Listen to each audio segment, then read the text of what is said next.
결혼한 지 10년 만에 처음으로 가게 된 해외여행이었습니다.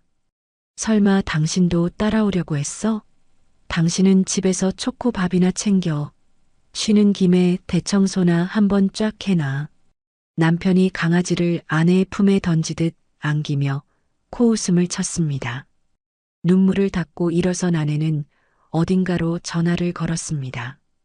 박 실장님, 그 세 사람 항공권 모두 취소해 주세요. 그리고 퍼스트 클래스로 제 자리 하나 발권해 주세요. 남편은 꿈에도 몰랐습니다. 그녀가 숨겨온 정체가 드러나는 순간 공항이 완전히 뒤집힐 거라는 것을. 오늘의 사연 시작합니다.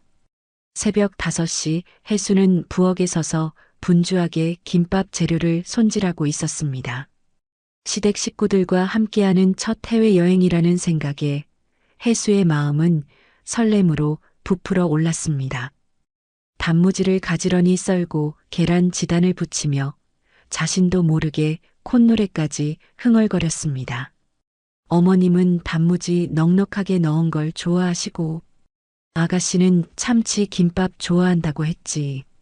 혜수는 정성껏 만 김밥 30줄을 예쁘게 포장했습니다. 여행 가방 옆에는 혹시나 출출할까봐 과자와 음료수까지 빼곡히 챙겨 놓았습니다. 모든 준비를 마친 혜수가 거실로 나오자 소파에 앉아있던 하성이 혜수를 위아래로 훑어보며 코웃음을 쳤습니다. 야, 무슨 피난이라도 가냐? 저걸 들고 공항에 가라고? 창피해서 내가 얼굴을 들고 다니겠어? 하성이 입에 담배를 문 채 퉁명스럽게 쏘아붙였습니다. 당신 아침에 배고픈 거 못 참으니까 만든 건데. 바로 그때 시어머니 한옥자가 부엌에서 나오더니 혜수가 싸놓은 김밥 도시락을 휙 들어 올렸습니다. 이게 다 뭐야? 김밥? 공항 라운지 가면 먹을 게 천지인데 뭐하러 이딴 냄새나는 걸 싸? 한옥자는 경멸스럽다는 듯이 얼굴을 잔뜩 찌푸리더니 김밥 도시락을 그대로 쓰레기통에 처박아 버렸습니다. 혜수의 얼굴이 새하얗게 질렸습니다. 어머님, 그건 제가 다들 드시라고 새벽부터 일어나서. 시끄러워. 너같이 입맛 촌스러운 애가 무슨 해외여행을 가겠다고 설쳐? 넌 그냥 집에서 우리 초코나 봐. 한옥자가 귀찮다는 듯 손을 휘휘 내저었습니다. 마침 방에서 나온 시누이 미나가 혜수의 원피스를 위아래로 훑어보며 비웃었습니다. 어머, 언니. 그 원피스 웬일이야. 아직도 입어? 그런 구닥다리 옷 입고 우리랑 같이 다니려고? 아, 창피해. 아가씨, 이게 그나마 제일 깨끗한 옷이라서. 혜수가 어떻게든 변명하려 했지만 하성이 자리에서 벌떡 일어나며 혜수의 말을 끊었습니다. 아, 맞다. 하마터면 깜빡할 뻔했네. 당신 비행기표 애초에 예약 안 했어. 넌 그냥 집에서 쉬고 있어. 하성이 주머니에서 집 열쇠를 꺼내 혜수 앞 테이블에 툭 던졌습니다. 뭐, 내 비행기표를 예약 안 했다니 그게 무슨 말이야? 혜수가 도저히 믿기지 않는다는 듯 떨리는 목소리로 되물었습니다. 말 그대로야. 설마 진짜 따라가려고 했어? 당신은 초코밥이나 챙기고 배변 패드나 제때 갈아줘. 우린 일주일 후에 올 거니까. 하성이 손목시계를 힐끗 보며 마치 남 얘기하듯 무심하게 말했습니다. 하성아, 어떡해. 나도 정말 같이 가고 싶단 말이야. 혜수가 애원하듯 매달렸지만 한옥자가 핸드백을 챙겨들며 혜수를 쏘아붙였습니다. 아이고, 얘 좀 봐. 네가 따라가면 우리 초코는 어쩌라고. 맞아요, 언니. 솔직히 언니 끼면 불편해. 그 구닥다리 옷도 쪽팔리고. 미나가 거울을 보며 립스틱을 덧바르면서 거들었습니다. 한옥자가 거실 구석에 있던 강아지 초코를 획 안아 혜수에게 떠넘겼습니다. 베란다 화분에 물 주는 것도 까먹지 마. 특히 내가 아끼는 전안초. 저건 이틀에 한 번씩 꼭 물 줘야 하니까 명심해. 혜수는 초코를 받아 안은 채 고개를 푹 숙였습니다. 그럼 우린 간다. 집이나 잘 지키고 있어. 쉬는 김에 대청소나 한번 쫙 해놓고. 하성이 앞장서서 캐리어를 끌며 현관문을 열었습니다. 세 사람은 뭐가 그리 신나는지 깔깔거리며 집을 나섰습니다. 와, 몰디브 리조트가 그렇게 좋다는데 완전 기대돼. 미나의 들뜬 목소리가 복도까지 울려 퍼졌습니다. 그래, 수영장에서 칵테일이나 마시면서 팔자 좋게 쉬다 오자. 한옥자의 신난 목소리도 고스란히 들려왔습니다. 현관문이 쾅 닫히는 소리가 텅 빈 집안을 무겁게 울렸습니다. 혜수는 그 자리에 그만 주저앉아 품에 안은 초코를 부서져라 끌어안았습니다. 억눌렀던 설움이 터지며 참았던 눈물이 복물처럼 쏟아져 내렸습니다. 내가 10년 동안 이렇게 살았어. 혜수가 어깨를 들썩이며 흐느끼자 강아지 초코가 혜수의 젖은 뺨을 핥아 주었습니다. 그래, 너라도 있어서 정말 다행이야. 혜수는 한참을 울다가 젖은 얼굴을 닦으며 천천히 일어섰습니다. 거실벽에 걸린 결혼사진이 혜수의 눈에 들어왔습니다. 사진 속에서 바보처럼 환하게 웃고 있는 자신의 모습이 오늘따라 너무나 낯설게 느껴졌습니다. 혜수는 비틀거리며 침실로 들어가 화장대 앞에 앉았습니다. 서랍 가장 깊숙한 곳에 손을 넣어 낡은 가죽 수첩 하나를 꺼내 들었습니다. 수첩을 펼치자 빛바랜 종이 위에 적힌 전화번호 하나가 보였습니다. 박 실장 010-3427. 혜수가 그 숫자를 하나하나 눈으로 좇으며 떨리는 손가락으로 자신의 핸드폰을 들었습니다. 전화번호를 눌렀다가 지우기를 3번이나 반복했습니다. 아빠가 뭐라고 하실까? 하지만 이젠 정말 더는 못 참겠어. 혜수가 마침내 결심한 듯 깊은 숨을 들이쉬고 통화 버튼을 눌렀습니다. 신호음이 2번 울리고 곧이어 낮고 중후한 남자의 목소리가 들렸습니다. 여보세요. 박 실장님, 저 혜수예요. 오혜수? 혜수의 목소리는 여전히 가늘게 떨리고 있었습니다. 아, 혜수 아가씨, 정말 오랜만입니다. 그런데 무슨 일이신지요? 박 실장의 목소리가 순식간에 깍듯하고 정중하게 바뀌었습니다. 박 실장님, 오늘 오전 몰디브행 항공편 좀 확인해 주세요. 아마 김하성, 한옥자, 김미나, 이 세 사람 이름으로 예약이 되어 있을 거예요. 네, 확인됐습니다. 이코노미 클래스로 새 좌석 예약되어 있네요. 그 예약, 당장 모두 취소해 주세요. 혜수가 전과는 달리 단호하고 차가운 목소리로 말했습니다. 네, 모조리 다요. 그리고 같은 비행기 퍼스트 클래스로 제자리 하나 발권해 주세요. 전화기 너머로 박 실장의 당황한 듯한 짧은 침묵이 흘렀습니다. 알겠습니다, 아가씨. 오혜수 씨 명의로 퍼스트 클래스 한 좌석 바로 발권해 드리겠습니다. 고마워요, 박 실장님. 공항에 도착하시면 바로 모실 수 있게 특별 의전도 준비해 놓겠습니다. 그럼 그렇게 부탁드릴게요. 혜수가 전화를 끊고 화장대 거울을 바라보았습니다. 거울 속에 비친 자신의 눈에는 더 이상 예전의 나약하고 순종적이던 모습은 찾아볼 수 없었습니다. 혜수는 서랍을 열어 작은 벨벳 상자를 꺼냈습니다. 상자를 열자 눈부신 다이아몬드가 박힌 반지가 찬란하게 빛나고 있었습니다. 아빠가 결혼식 날 따로 챙겨주신 반지. 행여나 시어머니 눈에 띌까봐 그동안 꼭꼭 숨겨뒀는데 혜수가 반지를 꺼내 자신의 손가락에 끼웠습니다. 반지는 마치 기다렸다는 듯이 창가로 들어오는 햇빛을 받아 눈부시게 빛났습니다. 해수는 화장대 서랍에서 진주 목걸이를 꺼내 목에 걸었습니다. 이것도 아빠가 주신 건데 10년 동안 서랍 밖으로 나오질 못했네. 해수의 머릿속에 10년 전의 기억이 스쳐 지나갔습니다. 신혼 초 시아버지가 돌아가신 직후였습니다.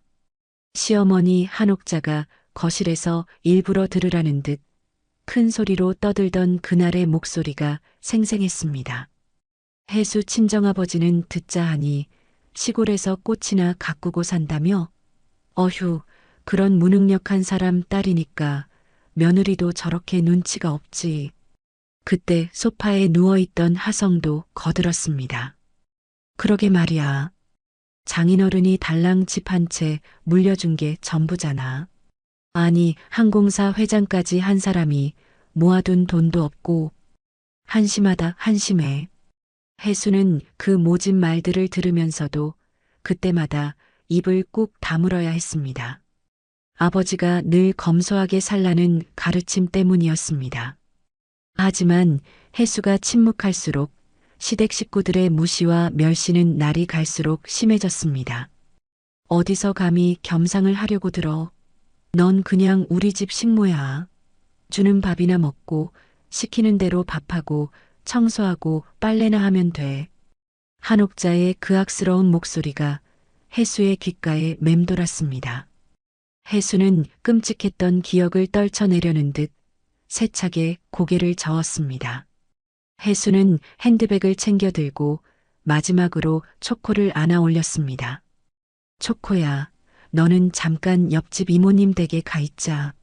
엄마는 이제 진짜 자유를 찾으러 갈 거야. 해수는 옆집 문을 두드렸습니다. 잠시 후 문을 연 이웃집의 김 여사가 해수의 모습을 보고 두 눈을 동그랗게 떴습니다. 김 여사님, 안녕하세요. 혹시 잠깐만 초코 좀 돌봐주실 수 있으실까요? 해수가 초코를 건네며 간곡히 부탁했습니다. 어머, 우리 초코는 순하니까 걱정 붙들어 매요. 그런데 시댁 식구들이랑 다 같이 여행 가시는 날 아니었어요? 아, 여행은 저 혼자 갈 거예요.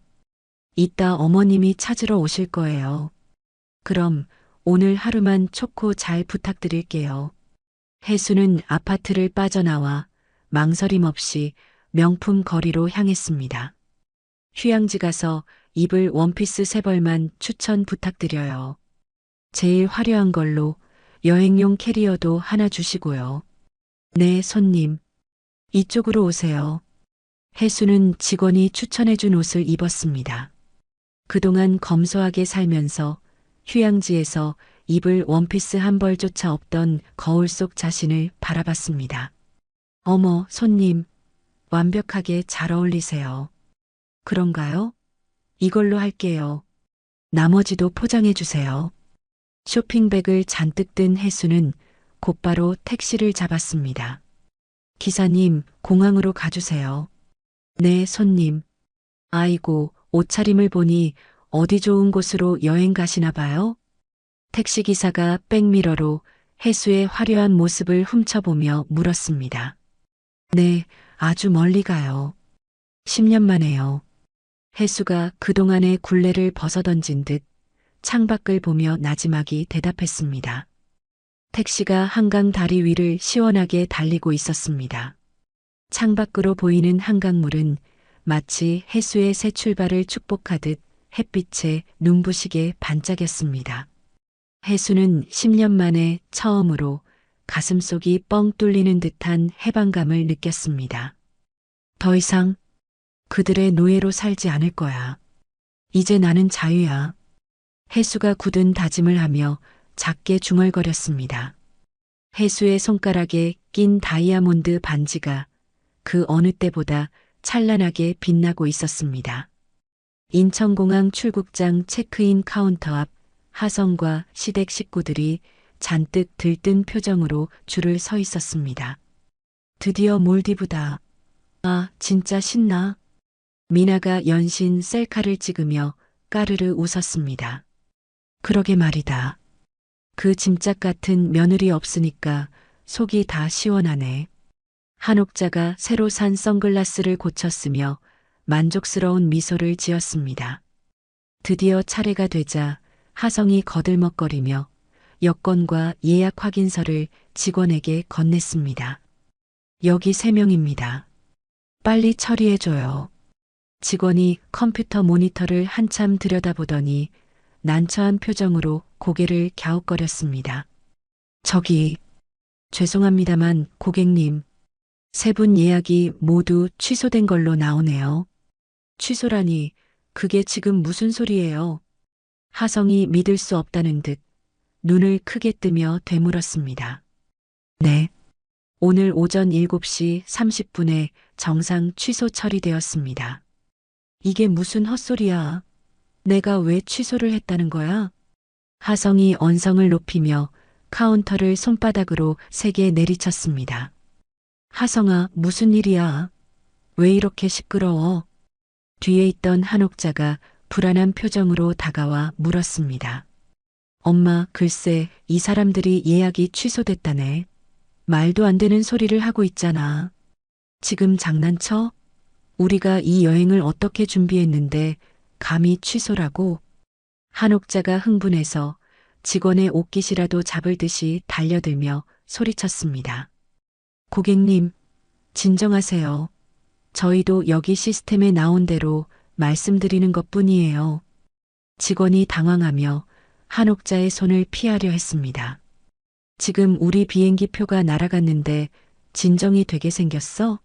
당장 표 내놔. 한옥자가 악을 쓰며 소리치자 주변 사람들이 모두 이쪽을 쳐다보기 시작했습니다. 엄마, 제발 사람들이 다 쳐다보잖아. 미나가 창피한 듯 얼굴을 붉히며 한옥자의 팔을 잡아 끌었습니다. 내가 누군지 알아? 나 K물산 과장이야. 하성이 지갑에서 명함을 꺼내 직원 얼굴 앞에 흔들어 댔습니다. 당신 같은 말단 직원이랑 말 안 통하니까 책임자 불러. 여기 매니저 어디 있어? 몇몇 승객들이 스마트폰을 꺼내 동영상으로 찍는 소리가 들려왔습니다. 야, 뭘 찍어? 찍지 마. 하성이 카메라를 든 사람들을 향해 눈을 부라리며 소리쳤습니다. 소란이 커지자 공항 보안 요원 2명이 황급히 다가왔습니다. 무슨 일이십니까? 진정하시고 차분히 말씀해 주세요. 아니, 우리가 피해자라고요. 누가 우리 예약을 멋대로 취소했단 말이야. 하성이 억울하다는 듯 보안 요원에게도 고함을 질렀습니다. 그러다 문득 하성의 얼굴이 싸늘하게 굳었습니다. 혹시? 아니야, 설마. 그럴 리가. 하성이 떨리는 손으로 어딘가에 전화를 걸었지만 기계적인 신호음만 울릴 뿐 해수는 감감무소식이었습니다. 전화를 안 받네. 집에 있을 시간이잖아. 한옥자가 믿을 수 없다는 표정으로 더듬거리며 물었습니다. 아니야. 그 바보같이 순에 빠진 여자가 무슨 깡으로 이런 짓을 해? 근데 오빠 언니가 전화를 안 받는 게 아무래도 이상한데? 미나도 불안한 표정으로 말했습니다. 정말 죄송하지만 취소가 확정되어 복구가 불가능합니다.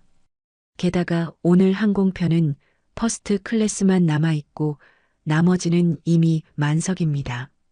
바로 그때 공항 입구 쪽에서 범접할 수 없는 기품을 풍기는 여성이 걸어오고 있었습니다. 고급스러운 검은색 실크 드레스에 선글라스를 쓴 채 당당하게 걷는 모습이 모든 사람의 시선을 사로잡았습니다. 와, 저 사람 봐. 기럭지 장난 아니다. 완전 여배우 같아. 지나가는 사람들이 저마다 감탄사를 터뜨렸습니다. 그 여성이 퍼스트 클래스 전용 카운터 쪽으로 방향을 틀었습니다. 잠깐, 저 사람 어디서 많이 본 것 같은데. 미나가 눈을 가늘게 뜨며 중얼거렸습니다. 바로 그 순간 항공사 지점장이 VIP 전용 직원 3명과 함께 땀을 뻘뻘 흘리며 뛰어나왔습니다. 오해수 고객님, 아이고, 오래 기다리셨습니다. 어서 오십시오. 지점장이 해수를 향해 90도로 깍듯하게 인사를 했습니다. 안녕하세요. 해수가 천천히 선글라스를 벗으며 차갑도록 아름다운 미소를 지었습니다. 쟤 설마 해수야. 하성이 그 자리에 얼어붙은 채 경악하며 외쳤습니다. 저게 우리 며느리라고. 한옥자가 입을 떡 벌린 채 두 눈을 의심했습니다. 해수가 천천히 얼빠진 시댁 식구들 쪽으로 고개를 돌렸습니다. 어머, 다들 여기 계셨네요? 해수가 마치 처음 보는 사람들처럼 아무렇지도 않게 말했습니다. 너, 지금 그 꼴이 뭐야? 이게 다 뭐 하는 짓이야? 하성이 해수를 향해 달려들려 했습니다. 고객님, 이제 출국 수속하셔야 합니다. 이쪽으로 오시죠. 제가 직접 모시겠습니다. 지점장이 정중하게 해수를 에스코트하며 길을 안내했습니다. 네, 그럼 가볼게요. 해수가 발걸음을 옮기자 하성이 이성을 잃고 황급히 달려와 해수의 팔을 잡으려 했습니다. 야, 너 당장 안 서? 우리 비행기표 네가 취소한 거지. 그렇지. 보안 요원들이 재빨리 하성의 앞을 막아섰습니다. 손님 물러서 주십시오. 접근하시면 안 됩니다. 이거 저 여자 내 와이프라고. 비켜. 하성이 보안 요원을 거칠게 밀치며 발악했습니다. 김하성, 그만해. 여기서 더 추태 부리지 마. 해수가 싸늘하고 단호한 목소리로 말했습니다. 너 미쳤어? 네가 감히 어디서. 하성이 해수의 달라진 태도에 충격을 받아 소리쳤지만 VIP 전담 직원들이 철벽처럼 가로막았습니다. 죄송합니다. VIP 고객님께 함부로 접근하실 수 없습니다.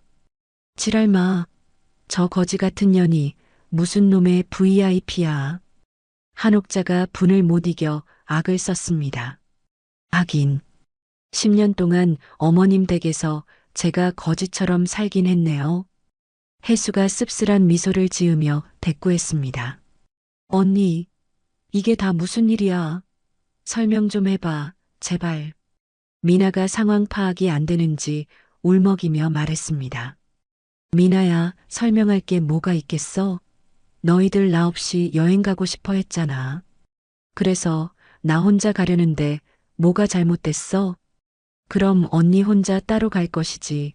왜 마음대로 우리 표를 취소해?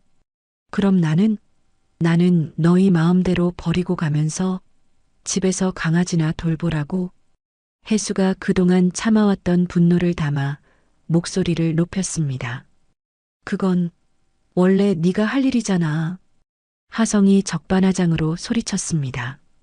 내가 당신들 가정부야? 10년 동안 나를 대체 뭘로 본 거야? 해수의 목소리에는 깊은 원망이 서려 있었습니다. 고객님, 정말 시간이 다 됐습니다. 이제 들어가셔야 합니다. 지점장이 조심스럽게 해수의 눈치를 살폈습니다. 네, 알겠습니다. 가시죠. 해수가 망설임 없이 고개를 끄덕였습니다. 잠깐. 야, 오해수? 너 어디가? 하성이 다급하게 소리쳤습니다. 몰디브. 너희가 그렇게 가고 싶어 하던 리조트에 가려고. 스위트룸으로 말이야. 해수가 뒤를 돌아보며 차갑게 말했습니다. 당신들은 집으로 얼른 돌아가서 초코밥이나 잘 챙겨줘. 아, 난초에 물 주는 것도 잊지 말고. 뭐라고? 야, 너 당장 안 서. 하성이 다시 달려들려 하자 보안 요원들이 하성의 팔을 뒤로 꺾어 완전히 제압했습니다. 해수는 단 한 번도 뒤돌아보지 않고 VIP 전용 보안 검색대로 당당히 사라졌습니다. VIP 라운지의 넓은 통유리창 너머로 소란스러운 공항 로비가 한눈에 내려다 보였습니다. 해수는 푹신한 소파에 깊숙이 몸을 묻고 우아하게 샴페인 잔을 들었습니다. 10년 만에 마셔보는 샴페인이네.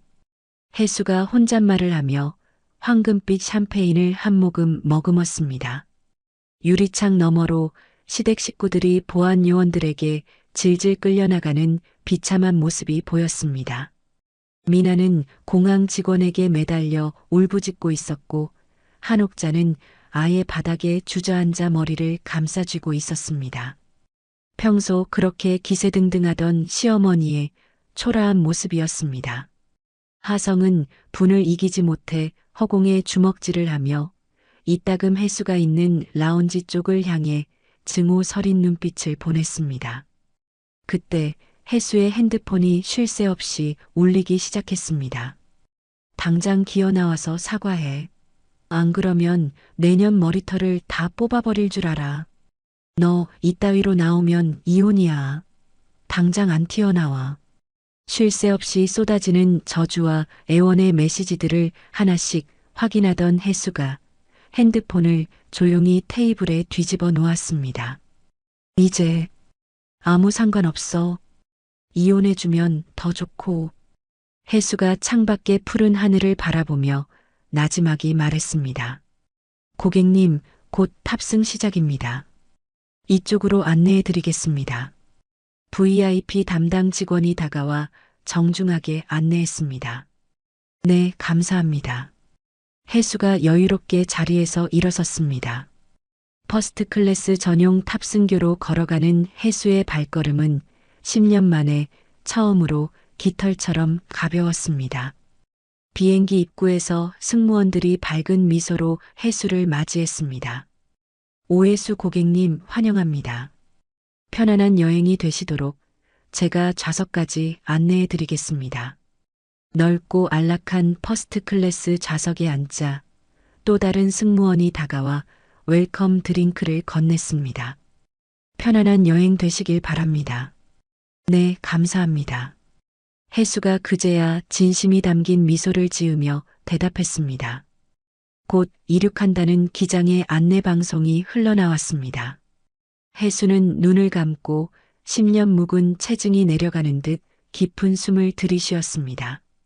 그러자 10년 동안 참아왔던 모든 굴욕적인 순간들이 머릿속을 스쳐 지나갔습니다. 새벽마다 일어나 온갖 수발을 들어야 했던 고된 아침들. 사사건건 트집을 잡던 시어머니의 구박과 모멸적인 무시. 투명인간 취급을 하던 하성의 냉대와 폭언. 철없이 얄밉게 굴던 미나의 조롱과 비웃음. 비행기가 서서히 활주로를 달리기 시작했습니다. 점점 속도가 붙는가 싶더니 이내 육중한 기체가 가볍게 공중으로 떠올랐습니다. 이제 정말 끝이야. 다신 그렇게 살지 않을 거야. 해수의 눈가에 뜨거운 눈물이 맺혔습니다. 하지만 그것은 슬픔의 눈물이 아닌 10년 만에 처음으로 맛보는 진정한 해방의 눈물이었습니다. 창밖으로 구름바다 위에 펼쳐진 눈부신 파란 하늘이 끝없이 이어졌습니다. 해수는 비로소 저 자유로운 하늘만큼이나 온전한 자신을 되찾았음을 느꼈습니다. 몰디브의 최고급 리조트, 바다 위에 떠있는 수상 빌라의 침실에서 해수가 눈을 떴습니다. 스위트룸의 통유리창 너머로 에메랄드빛 바다가 끝없이 펼쳐져 있었습니다. 정말 꿈만 같아. 신혼여행 이후로는 10년 만에 이런 곳에 와보네. 해수가 테라스로 나가 상쾌한 바닷바람을 맞으며 나지막이 중얼거렸습니다. 그때 룸서비스 직원이 정중하게 문을 두드렸습니다. 굿모닝 마담. 조식 준비해 드렸습니다. 아, 네. 들어오세요. 직원이 은색 트레이를 들고 들어와 그림처럼 테이블 위에 음식을 차리기 시작했습니다. 랍스터가 들어간 오믈렛, 캐비어, 그리고 아침부터 모닝 샴페인까지 그야말로 호화로운 아침 식사였습니다. 마담, 오늘 스파 예약은 몇 시로 잡아드릴까요? 오후 2시쯤이면 괜찮을 것 같아요. 알겠습니다.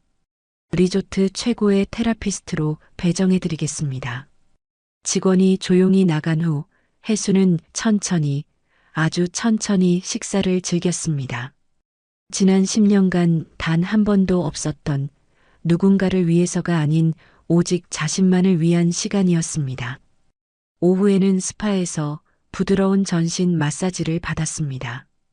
저녁에는 붉게 물드는 해변 레스토랑에서 석양을 바라보며 저녁을 먹었습니다. 모든 것이 꿈결처럼 완벽했습니다. 하지만 깊은 밤이 되자 호화로운 스위트룸은 너무나 고요했습니다. 고요함이 오히려 해수의 마음을 어지럽혔습니다. 해수는 와인 잔을 들고 테라스 의자에 앉아 칠흑 같은 밤바다를 바라보았습니다. 지난 10년 동안 난 대체 뭘 한 거지? 해수가 텅 빈 웃음을 지었습니다. 내 청춘도 내 꿈도 전부 그 집에서 썩어 문드러졌는데 정작 내 손에 남은 게 뭐야? 와인을 한 모금 삼키는 해수의 눈가에 뜨거운 눈물이 맺혔습니다. 바로 그때 정적을 깨고 핸드폰이 날카롭게 울렸습니다. 한국에서 온 전화였지만 저장되지 않은 모르는 번호였습니다. 여보세요? 네, 오해수 고객님이신가요? 저는 신한은행 여의도 지점 김명준 과장입니다. 네, 제가 오해수 맞는데요. 무슨 일이시죠? 다름이 아니라 고객님 명의로 된 강남 아파트 담보대출 건으로 연락드렸습니다. 네, 담보대출이요? 저는 그런 거 받은 적이 없는데요. 해수가 심장이 쿵 내려앉는 기분으로 자리에서 벌떡 일어섰습니다. 고객님 명의로 5억 원 대출이 실행되었고 현재 3개월째 이자가 연체된 상태입니다. 이번 달 말일까지 납부하지 않으시면 유감스럽지만 경매 절차에 들어갈 수밖에 없습니다. 네, 그게 대체 무슨 말씀이세요? 전 서명한 적 없어요. 해수의 목소리가 가파르게 떨렸습니다. 기록상으로는 3개월 전에 고객님이 저희 지점에 직접 오셔서 자필 서명하셨습니다. 당시 남편분이신 김하성 씨와 함께 오셨던 것으로 확인됩니다. 3개월 전 해수가 기억을 더듬었습니다. 아득했던 그날의 일이 안개 속에서처럼 희미하게 떠올랐습니다. 고객님? 듣고 계십니까? 아, 제가 일단 확인해보고 다시 연락드리겠습니다. 해수가 덜덜 떨리는 손으로 전화를 끊고 그 자리에 주저앉았습니다. 김하성이 나를 속인 거야? 다음 날 아침 해수는 동이 트자마자 서둘러 리조트를 체크아웃했습니다. 어머, 마담, 벌써 가시나요? 예약은 일주일이신데. 리조트 직원이 아쉬운 표정으로 물었습니다. 네, 한국에 아주 급한 일이 생겨서요. 다음에 꼭 다시 올게요. 공항으로 가는 택시 안에서 해수는 3개월 전 그날의 기억을 필사적으로 떠올렸습니다. 그날은 하성이 회사에서 다급하게 전화했던 날이었습니다. 여보, 큰일 났어. 엄마가 갑자기 쓰러지셨대. 지금 응급실이야. 전화기 너머로 들려오던 하성의 다급한 목소리가 아직도 생생했습니다. 해수는 저녁밥을 짓다 말고 앞치마도 벗지 못한 채 하성을 따라 나섰습니다. 병원으로 가던 중 하성이 차를 급하게 은행 앞에 세웠습니다. 아, 맞다. 병원 가기 전에 은행에 잠깐만 들러야 해. 엄마 수술 보증 동의서 같은 게 필요하대. 하성이 그렇게 재촉했습니다. 시어머니가 쓰러졌다는 말에 경황이 없던 해수는 하성이 내민 여러 장의 서류에 쓰인 글씨를 제대로 읽어보지도 못하고 도장 찍듯 서명했었습니다. 그게 수술 동의서가 아니라 담보대출 서류였구나. 한국으로 돌아오는 비행기 안에서 해수는 분노로 주먹을 꽉 쥐었습니다. 손톱이 살을 파고드는 아픔도 느껴지지 않았습니다. 인천공항에 도착하자마자 해수는 택시를 타고 집으로 향했습니다. 아파트 현관 앞에 지난밤 잠을 설친 듯 초췌한 몰골의 하성과 한옥자가 서 있었습니다. 해수가 택시에서 내리자마자 하성이 혜수를 발견하고 달려오더니 대뜸 그 자리에 무릎을 꿇었습니다. 혜수야, 내가 잘못했어. 정말 미안해. 뭐 하는 거야? 그 더러운 무릎 당장 안 세워? 혜수가 얼음장처럼 차가운 목소리로 말했습니다. 아니야, 혜수야. 그때 정말 엄마 수술비가 급했어. 나도 다른 방법이 없었단 말이야. 어머님이요? 어머님이 응급실에 계셨다고요? 혜수가 한옥자를 노려보며 물었습니다. 그래, 정말이야. 그렇지, 엄마. 엄마 그때 아팠잖아. 하성이 다급하게 한옥자를 쳐다보며 신호를 보냈습니다. 한옥자가 그제야 정신을 차린 듯 가슴을 부여잡고 비틀거리며 신음했습니다. 아이고, 가슴이야. 혜수야, 내가 그때 정말 죽을 뻔했단다. 어머님, 그 지겨운 연기 이제 그만 좀 하세요. 토 나올 것 같으니까. 혜수가 냉정하게 말했습니다. 뭐, 연기라니. 내가 정말 아팠다는데. 한옥자가 발악하듯 더 크게 신음했습니다. 바로 그때 엘리베이터 문이 열리며 미나가 헐레벌떡 뛰어나왔습니다. 아, 아가씨까지 오셨네? 아주 그냥 가족 총출동이구나. 보기 좋네. 혜수가 기가 차다는 듯 비웃었습니다. 언니, 오빠가 지금 저렇게 무릎 꿇고 빌잖아요. 정말 반성하고 있단 말이에요. 미나가 혜수의 팔에 매달리며 애원했습니다. 이 손 안 나? 더러우니까 당장 떼. 혜수가 뱀이라도 본 듯 미나의 손을 거칠게 뿌리쳤습니다. 혜수야, 내가 다 갚을게. 이자까지 쳐서 다 갚을 테니까 제발 시간만 좀 줘. 하성이 혜수의 바짓가랑이라도 잡을 듯 애원했습니다. 갚아? 5억을? 당신이 무슨 수로 갚는데? 혜수가 혐오스러운 눈빛으로 하성을 내려다보았습니다. 다 알아.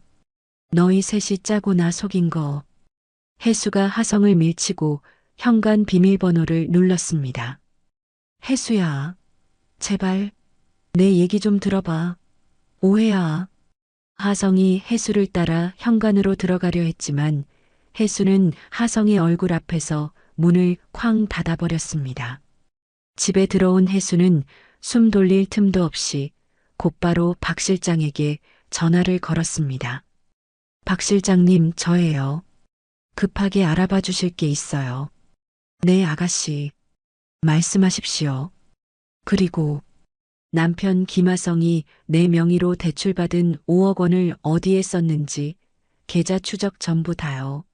알겠습니다. 바로 조사해서 보고 드리겠습니다.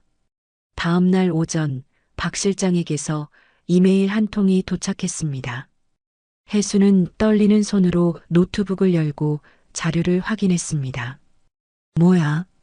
이게 다 뭐야?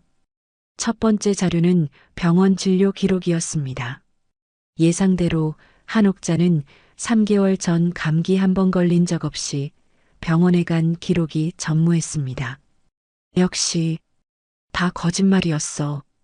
두 번째 자료는 하성의 계좌 거래 내역이었습니다.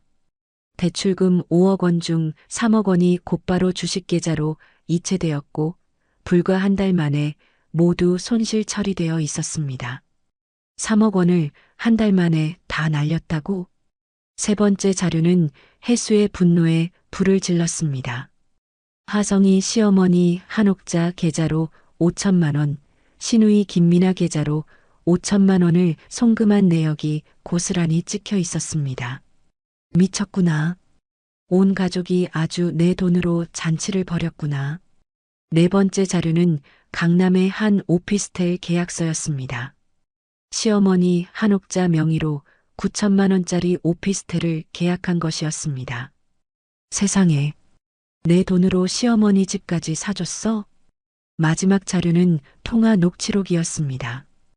혜수는 떨리는 손으로 이어폰을 끼고 재생 버튼을 눌렀습니다. 하성아, 너 그 주식 정말 괜찮은 거 확실하니? 익숙한 한옥자의 목소리였습니다. 아, 걱정 마세요, 엄마. 이번 정보는 확실하다니까? 이번엔 무조건 대박 날 거예요. 그래. 빨리 2배, 3배로 불려서 갚아야 할 거 아냐? 그 멍청한 며느리한테는 절대 비밀이야, 알지? 당연하죠, 엄마. 걔가 뭘 알겠어요? 그냥 시키는 대로 도장이나 찍는 바보인데. 혜수는 그 자리에 얼어붙은 듯 이어폰을 빼냈습니다. 온몸이 차갑게 식는 것 같았습니다. 그래, 내가 바보였지. 그때 현관문 밖에서 문을 거칠게 두드리는 소리가 들렸습니다. 혜수야, 문 좀 열어봐. 오해야. 제발 내 얘기 좀 듣고 얘기하자. 하성의 다급한 목소리였습니다. 며느리, 너 당장 문 안 열어? 인연이 감히 시어미를 문 밖에 세워도 한옥자의 악다구니도 뒤따랐지만 혜수는 두 귀를 막았습니다. 그 순간 혜수의 핸드폰이 다시 울렸습니다. 박 실장이었습니다. 아가씨, 추가로 확인된 것이 있습니다. 뭔가요, 실장님? 김하성 씨가 대출받던 날 은행 CCTV 영상을 확보했습니다.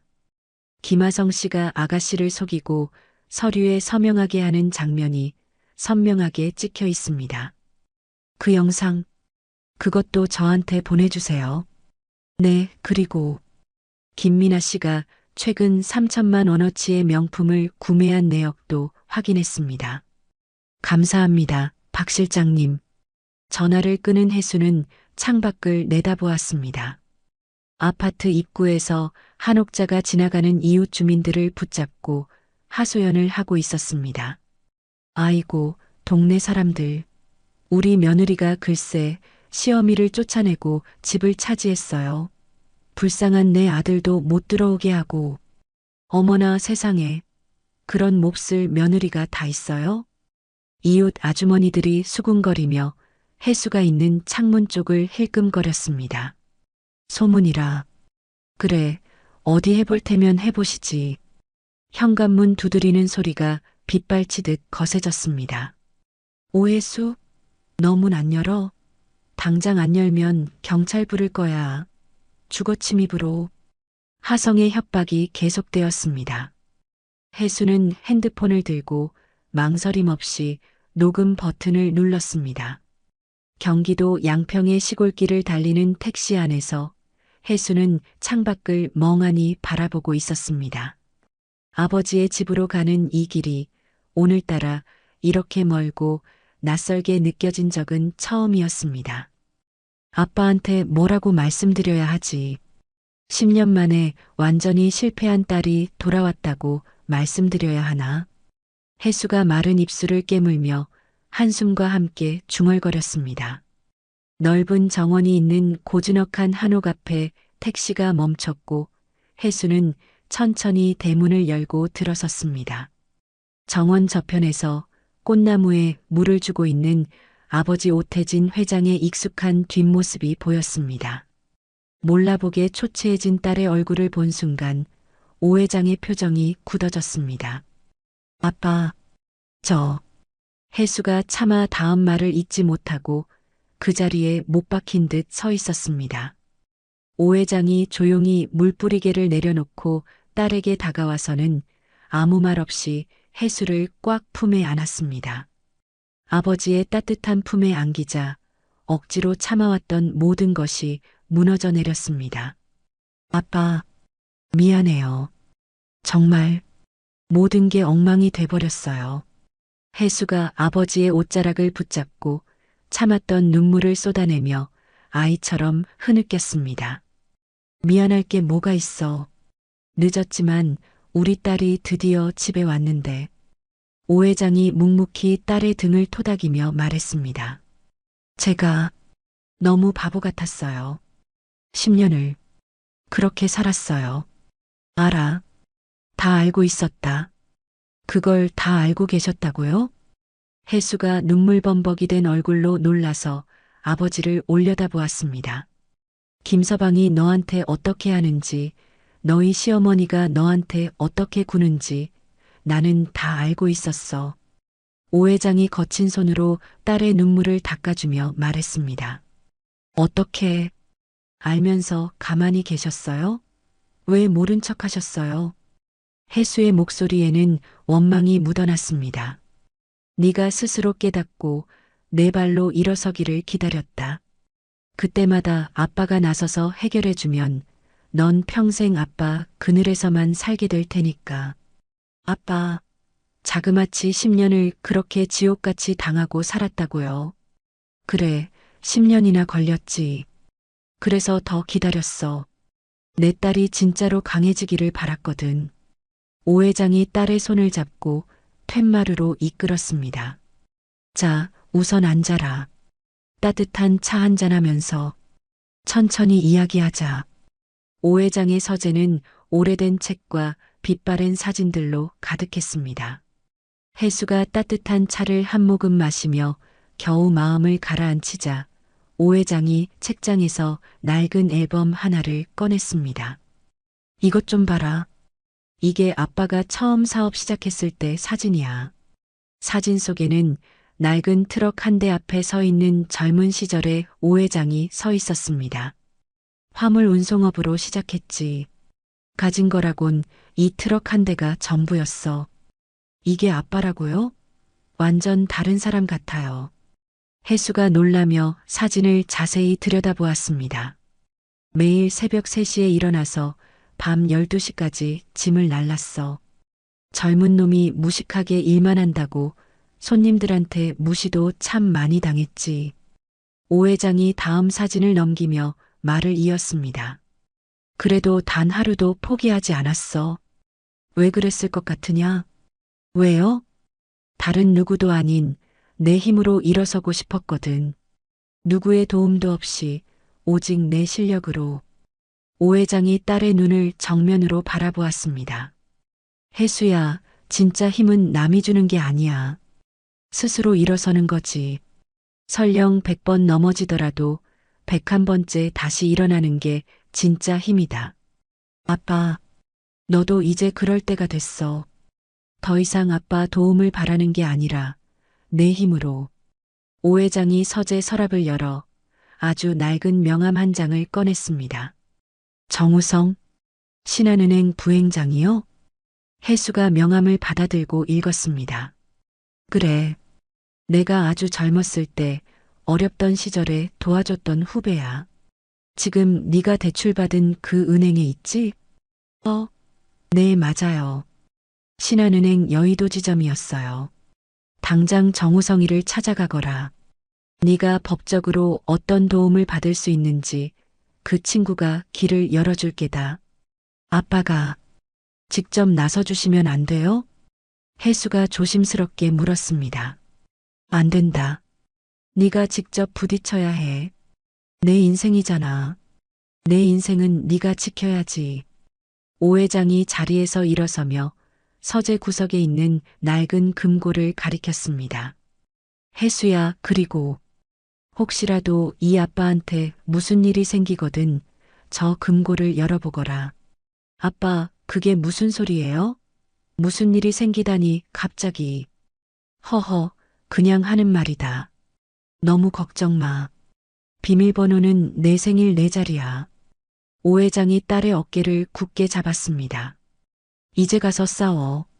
네가 그동안 얼마나 참고 살았는지, 그리고 네가 얼마나 강한 사람인지. 그 가짜는 인간들한테 똑똑히 보여줘. 아빠는 절 믿으세요? 당연하지. 넌 내 딸이잖아. 이 오태진의 딸이라고. 혜수의 눈에 다시 눈물이 차올랐습니다. 뚝 그쳐라. 이제 울 때가 아니야. 싸울 때다. 다음 날 오전 혜수는 신한은행 여의도 지점 VIP룸에 앉아 있었습니다. 잠시 후 정우성 부행장이 들어오며 혜수에게 깍듯하게 인사했습니다. 오혜수 고객님이시죠? 회장님께 연락은 받았습니다. 안녕하세요, 정우성 부행장님. 바쁘신데 죄송합니다. 아닙니다. 말씀하신 자료 전부 검토했습니다. 이건 명백한 금융 사기예요. 정우성 부행장이 서류를 펼치며 말했습니다. CCTV 영상을 보니 김하성 씨가 의도적으로 고객님을 속인 정황이 확실하네요. 그럼 제가 빚을 갚지 않아도 되는 건가요? 당연하죠. 갚으실 필요가 없습니다. 오히려 김하성 씨를 형사 고발해야 할 사안입니다. 정우성 부행장이 즉시 인터폰을 들었습니다. 김 팀장, 지금 바로 VIP룸으로 좀 올라와 주세요. 잠시 후 단정한 차림의 법무팀장이 들어왔습니다. 이 사건 즉시 형사 고발 준비하세요.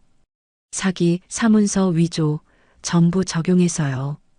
네, 부행장님. 알겠습니다. 혜수가 그제야 안도의 숨을 내쉬었습니다. 그리고 아무래도 이혼도 준비하셔야 할 것 같은데 제가 신뢰할 만한 변호사 한 분 소개해 드릴까요? 네, 그렇게 해주시면 정말 감사하겠습니다. 강민정 변호사라고 이혼 관련해서는 국내 최고입니다. 제가 미리 연락해 놓겠습니다. 그날 오후 혜수는 강남의 한법률사무소를 찾았습니다. 강민정 변호사가 입구까지 나와 혜수를 맞이했습니다. 안녕하세요, 오혜수 씨. 정우성 부행장님께 말씀은 전해 들었습니다. 이쪽으로 앉으시죠. 네, 잘 부탁드립니다. 우선 급한 대로 남편분 재산부터 동결하고 숨겨둔 재산이 있는지부터 샅샅이 조사해 볼게요. 강민정 변호사가 노트북을 켰습니다. 일주일 후 혜수는 강민정 변호사 사무실에서 충격적인 조사 결과를 보고받았습니다.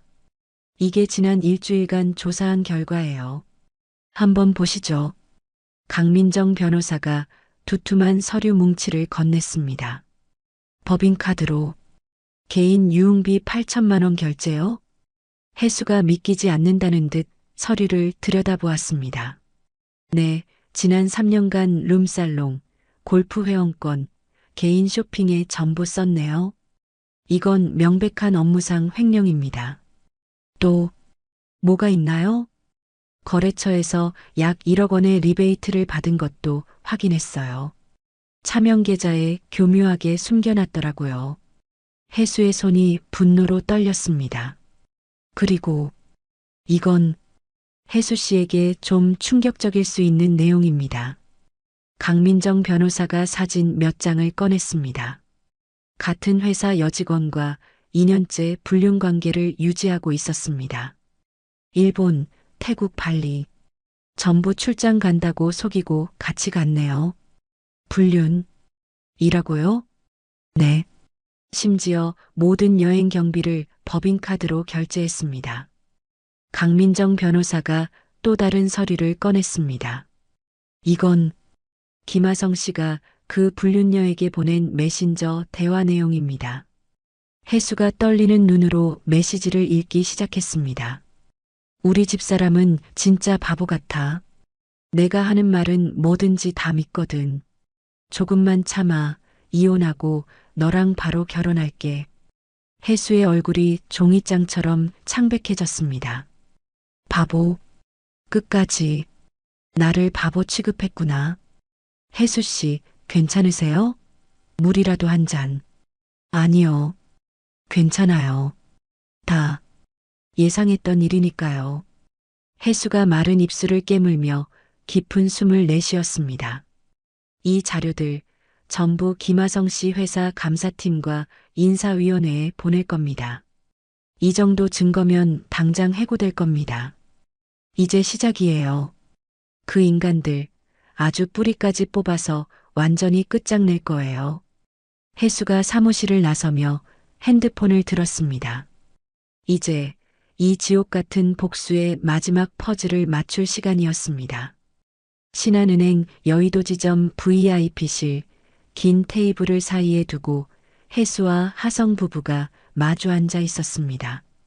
하성의 곁에는 한옥자가 불안한 듯 자리를 지켰고 혜수의 옆에는 강민정 변호사가 서류를 든 채 굳은 표정으로 앉아 있었습니다. 정우성 부행장과 은행 법무팀장이 무거운 분위기 속에서 회의를 시작했습니다. 오늘은 오해수 고객님 명의의 대출권에 대한 최종 사실 확인차 모이신 겁니다. 정우성 부행장이 서류를 펼치며 사무적으로 말했습니다. 그 와중에도 하성은 상황 파악이 안 되는지 혜수를 바라보며 능글맞은 미소를 지었습니다. 혜수야, 우리 사이에 이렇게까지 할 필요 있어? 다 좋게 좋게 해결하면 되잖아. 안 그래? 부부, 나를 기만하고 내 명의로 사기를 친 사람이 과연 내 남편이 맞을까? 혜수가 얼음장처럼 차가운 목소리로 받아쳤습니다. 아유, 뭘 그렇게까지 심각하게 말해. 부부끼리 살다 보면 그럴 수도 있지. 당신이 조금만 도와주면 되잖아. 하성이 뭐가 문제냐는 듯 여유롭게 다리를 꼬며 앉았습니다. 그래, 며느리. 피도 눈물도 없이 어떻게 이럴 수가 있어? 우리가 남이야? 한 가족이잖아. 한옥자도 기다렸다는 듯이 혜수를 몰아붙였습니다. 그럼 지금부터 저희가 확보한 증거를 보여드리겠습니다. 법무팀장이 노트북을 열어 맞은편의 대형 화면에 첫 번째 자료를 띄웠습니다. 먼저 3개월 전 대출 당일 은행 CCTV 영상입니다. 화면에는 은행 로비 영상이 고스란히 재생되었습니다. 하성이 혜수의 팔을 거칠게 잡아 끌며 재촉하는 모습이 보였습니다. 아, 빨리. 엄마 지금 응급실에 실려갔다고. 수술 동의서 빨리 써야 한단 말이야. 영상 속 하성의 다급한 목소리가 회의실에 울려 퍼졌습니다. 경황이 없는 혜수가 서류를 제대로 읽어보지도 못하고 하성이 가리키는 곳마다 황급히 서명하는 장면이 이어졌습니다. 하성의 여유롭던 얼굴이 순식간에 굳어졌습니다. 이건 다음은 병원 진료 기록입니다. 법무팀장이 즉시 다른 자료를 띄웠습니다. 확인 결과 한옥자 씨는 그날을 포함해 최근 3개월간 병원 방문 기록이 전혀 없습니다. 뭐라고? 아니야. 내가 그날 정말 아팠다니까. 이 사람들이 잘못 안 거야. 한옥자가 자리에서 벌떡 일어나 소리쳤습니다. 증거는 더 있습니다. 혜수 측에서 준비한 자료가 화면에 나타났습니다. 대출금 5억 원 중 3억 원은 김하성 씨 개인 주식 투자 손실로 1억 원은 시어머니 한옥자 씨 명의의 오피스텔 구입 자금으로 5천만 원은 시누이 김민아 씨의 명품 구입비로 사용되었습니다. 아니야. 그건 내가 번 돈으로 산 거야. 저 여자가 지금 모함하는 거라고. 하성이 당황하며 변명했습니다. 그럼 이 통화 녹취록도 한번 들어보시죠. 스피커에서 하성과 한옥자의 목소리가 선명하게 흘러나왔습니다. 아, 걱정 마세요, 엄마. 그 바보가 뭘 알겠어요? 그냥 시키는 대로 도장이나 찍는 기계인데. 엄마가 시킨 대로만 했어요. 하성의 비웃음 섞인 목소리였습니다. 야, 당장 그거 안 꺼? 꺼? 끄라고. 하성이 이성을 잃고 테이블을 치며 벌떡 일어섰습니다. 아직 끝이 아닙니다. 김하성 씨. 강민정 변호사가 차갑게 서류를 꺼내 들었습니다. 이건 김하성 씨의 법인카드 유용 내역입니다. 지난 3년간 총 8천만 원을 개인 유흥비로 사용하셨네요. 그건 다 회사 일 때문에 그런 거야. 아, 그러세요? 룸살롱에서 접대하고 골프 치는 게 다 회사 일이었군요. 그럼 이건 뭡니까? 강민정 변호사가 다른 서류를 하성의 면전에 던지듯 보여주었습니다. 거래처에서 받은 리베이트 1억 원. 차명 계좌에 숨겨두셨던데. 이건 명백한 횡령이네요. 하성의 얼굴이 새파랗게 질렸습니다. 여기 더 놀라운 것도 있습니다. 같은 회사 여직원과의 불륜 증거입니다. 강민정 변호사가 여러 장의 사진을 테이블 위에 펼쳤습니다. 하성이 젊은 여자와 끌어안고 해외 리조트 수영장에서 찍은 적나라한 사진들이었습니다. 이건, 이건 조작이야. 합성이라고. 조작이라고요? 그럼 두 분이 주고받은 이 메시지도 조작인가요? 강민정 변호사가 또렷한 목소리로 메시지 내역을 읽어내려갔습니다. 우리 집사람은 진짜 바보 같아. 내가 하는 말은 뭐든지 다 믿거든. 조금만 참아. 이혼하고 너랑 바로 결혼할게. 그 순간 한옥자가 믿을 수 없다는 듯 하성을 노려보았습니다. 지금 바람까지 피웠다는 거야? 아니야, 엄마. 이건 오해야. 저 여자가 날 함정에 빠뜨린 거라고. 김하성 씨의 행위는 은행을 기만한 명백한 사기죄입니다. 은행 법무팀장이 하성의 말을 자르며 단호하게 말했습니다. 또한 저희 은행은 김하성 씨를 업무상 횡령 및 배임 혐의로도 추가 고발할 예정입니다. 정우성 부행장이 차가운 눈으로 하성을 보며 선언했습니다. 형사고소는 오늘 즉시 진행하겠습니다. 그리고 김하성 씨 소유의 전 재산에 대해서도 가압류를 동시에 시행합니다. 뭐, 가압류라고? 내 재산에? 하성이 다리에 힘이 풀린 듯 그 자리에 주저앉았습니다. 혜수가 가방에서 서류 봉투를 꺼내 하성 앞으로 밀었습니다. 이혼 서류야. 네가 그토록 원하던 거. 당장 서명해. 해. 혜수야. 내가 잘못했어. 제발, 제발 한 번만 용서해줘. 하성이 혜수의 발치에 무릎을 꿇고 매달렸습니다. 너한테 속아준 10년이면 충분해. 이제 정말 끝이야. 혜수가 경멸의 눈빛으로 하성을 내려다보며 일어섰습니다. 참 위자료는 네가 숨겨둔 재산까지 싹싹 긁어서 내가 그동안 당신 집에서 노예처럼 상값으로 최대한 받아낼 거야. 안 돼. 혜수야. 제발. 하성이 절규하듯 소리쳤지만 혜수는 단 한 번도 뒤돌아보지 않고 회의실을 나갔습니다. 혜수는 은행을 나와 곧장 자신이 살던 아파트로 향했습니다. 집에 도착한 혜수는 가장 먼저 현관문 디지털 도어록의 비밀번호부터 바꿨습니다. 그래. 이제야 비로소 진짜 내 집이네.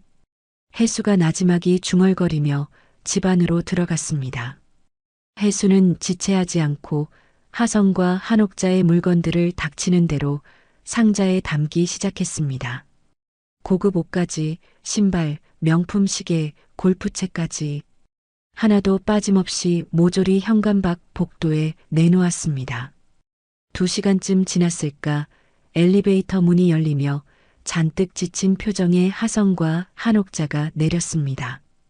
복도의 산더미처럼 널브러진 자신들의 짐을 보고 두 사람은 경악을 금치 못했습니다. 이게 다 뭐야?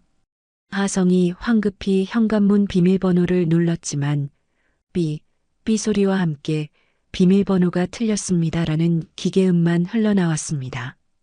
뭐야? 이 여자가 감히 비밀번호를 바꿨어? 하성이 이성을 잃고 문을 두드리기 시작했습니다. 야, 오해수, 문 열어. 이거 내 집이야. 당장 안 열어? 한옥자도 합세하여 문을 쾅쾅 두드려댔습니다.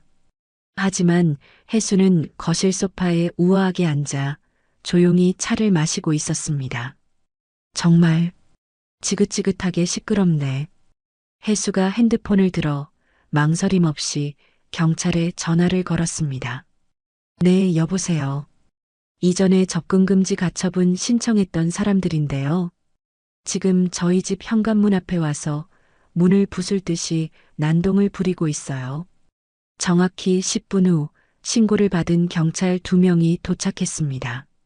무슨 일로 신고하셨습니까? 시끄럽게 소란 피우시면 안 됩니다. 저기요. 저 여자가 우리를 못 들어오게 해요. 저 집, 우리 집이라고요. 하성이 억울하다는 듯 항의했습니다. 잠시만요. 경찰이 혜수와 통화하며 서류를 확인했습니다. 김하성 씨, 한옥자 씨 맞으시죠? 두 분 접근금지 명령 받으신 걸로 확인되는데 저희와 함께 경찰서까지 가셔야겠습니다. 뭐, 우리가 왜 가? 여긴 내 집인데. 하성이 완강히 버텼습니다. 바로 그때 엘리베이터에서 미나가 헐레벌떡 뛰어나왔습니다. 오빠, 엄마, 이게 다 무슨 일이야? 한옥자가 미나를 보자마자 울음을 터뜨렸습니다. 미나가 다급하게 현관문을 두드렸습니다. 언니, 제발 문 좀 열어봐요. 혜수는 소파에서 일어나 현관 인터폰을 들었습니다. 미나야, 더 추해지기 전에 내 오빠랑 엄마 데리고 당장 꺼져. 여긴 너희들이 올 자격이 없는 곳이야. 언니, 어떻게 이래요? 우리가 그래도 가족이잖아. 지난 10년간 나를 노예 취급하고 내 등에 칼을 꽂은 게 가족이라고? 혜수가 차갑게 인터폰을 끊어버렸습니다. 자, 이제 더는 못 참습니다. 강제로 연행하겠습니다. 경찰이 하성과 한옥자의 팔을 붙잡고 엘리베이터 쪽으로 끌고 갔습니다. 이거 나, 이거 안 나? 오해수? 너 꼭 후회할 거야. 하성이 끌려가며 마지막 발악을 했습니다. 그날 밤 혜수는 10년 만에 처음으로 넓은 침대에 혼자 누웠습니다. 침대 옆 탁자에 놓인 아버지의 사진을 한참 동안 바라보았습니다. 아빠 나 잘하고 있는 거 맞죠? 혜수가 사진을 향해 나지막이 말했습니다. 다음 날 아침 고요하던 집안을 찢을 듯이 핸드폰이 급하게 울렸습니다. 박 실장이었습니다. 실장님, 무슨 일이에요? 김하성 그 인간이 어젯밤에 회장님을 찾아갔습니다.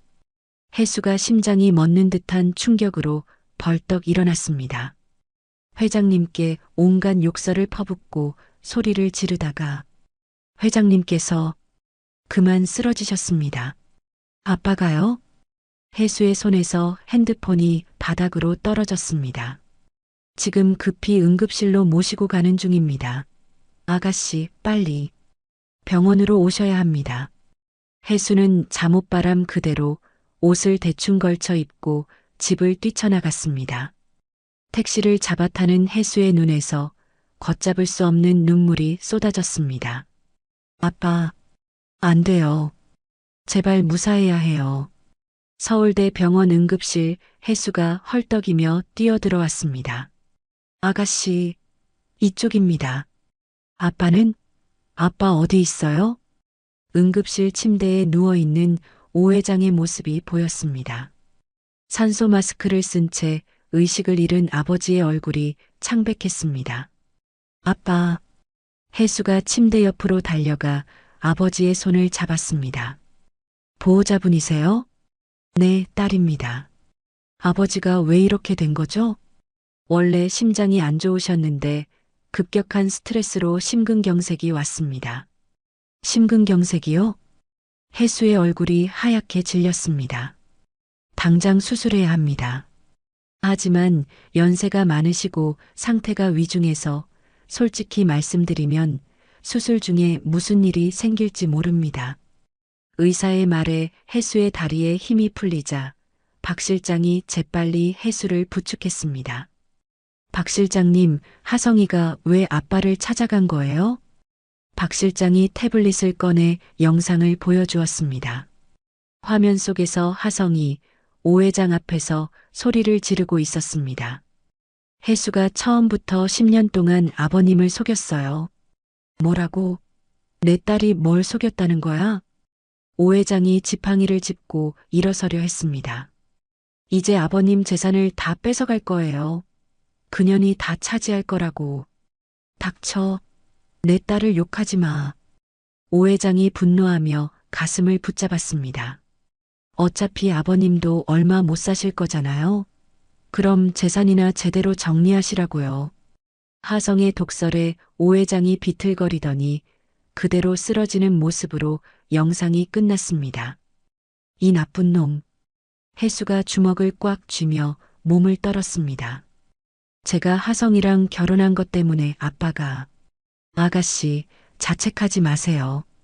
일단 수술부터 하셔야 해요. 의사가 수술 동의서를 내밀었습니다. 최선을 다하겠지만 마음의 준비는 하셔야 합니다. 혜수가 떨리는 손으로 동의서에 서명했습니다. 아빠, 제발. 꼭 살아주세요.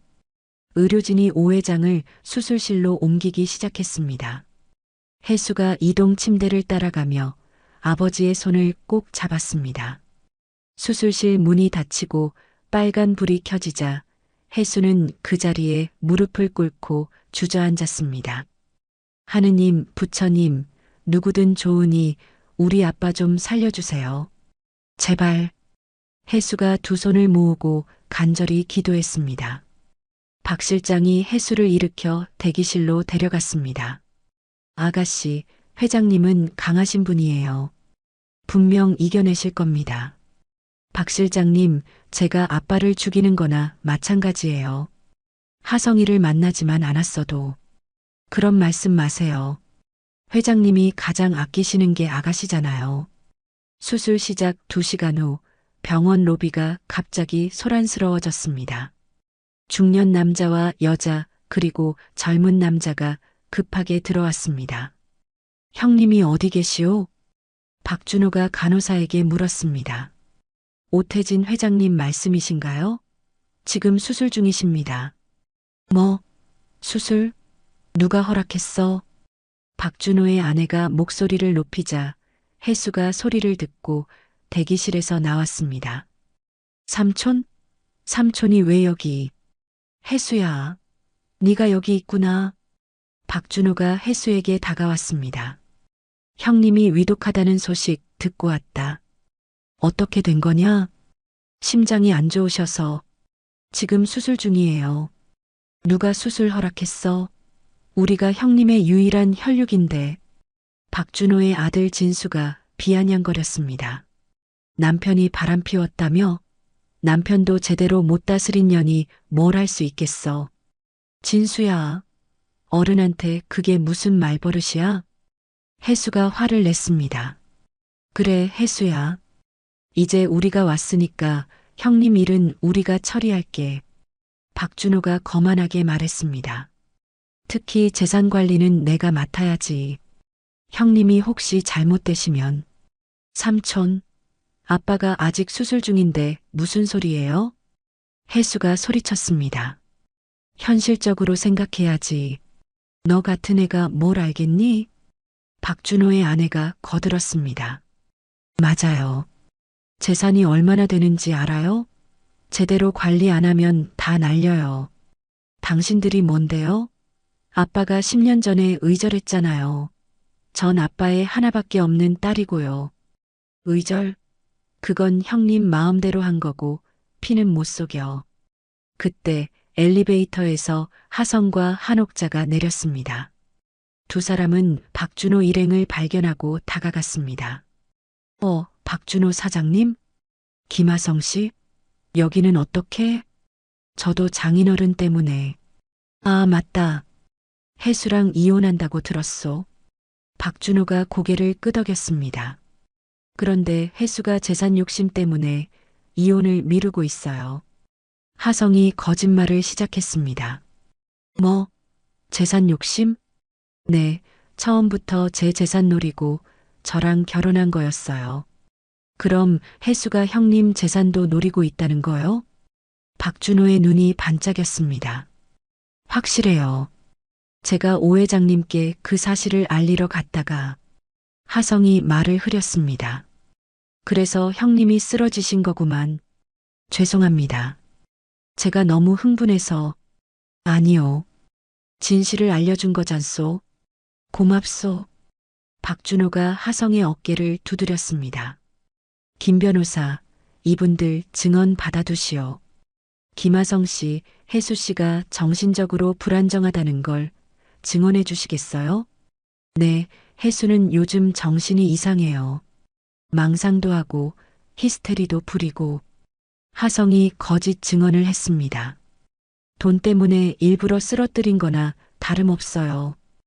혜수가 복도 끝에서 이 광경을 목격했습니다. 저 사람들이 한패가 됐구나. 혜수가 믿을 수 없다는 표정으로 중얼거렸습니다. 그때 수술실 문이 열리고 의사가 나오자 모두가 의사 쪽으로 달려갔습니다. 선생님, 어떻게 됐습니까? 혜수가 가장 먼저 물었습니다. 수술은 성공했습니다. 하지만 아직 의식이 돌아오지 않았습니다. 언제 깨어날지는 무슨 말씀이세요? 혼수 상태입니다. 며칠이 될지 몇 달이 될지 알 수 없습니다. 의사의 말에 모두가 침묵했습니다. 그럼 형님이 식물인간이 될 수도 있다는 거요? 그럴 가능성도 있습니다. 이제 어떡하지? 혜수가 그 자리에 주저앉았습니다. 혜수 씨, 이제 현실을 받아들여요. 박준호가 혜수 앞에 서며 말했습니다. 형님이 깨어날지도 모르는 상황이니 재산 관리는 우리가 하겠소. 안 돼요. 아빠는 분명 깨어날 거예요. 깨어난다고 해도 정상적인 판단을 할 수 있을까요? 박준호의 변호사가 서류를 들어보였습니다. 법원에 한정후견 신청을 할 겁니다. 박준호 씨가 재산관리인이 되도록. 뭐라고요? 아빠한테 딸인 제가 있는데 무슨 말도 안 되는 소리예요. 혜수가 경악했습니다. 김하성 씨와 한옥자 씨의 증언도 있고요. 혜수 씨는 부적격자예요.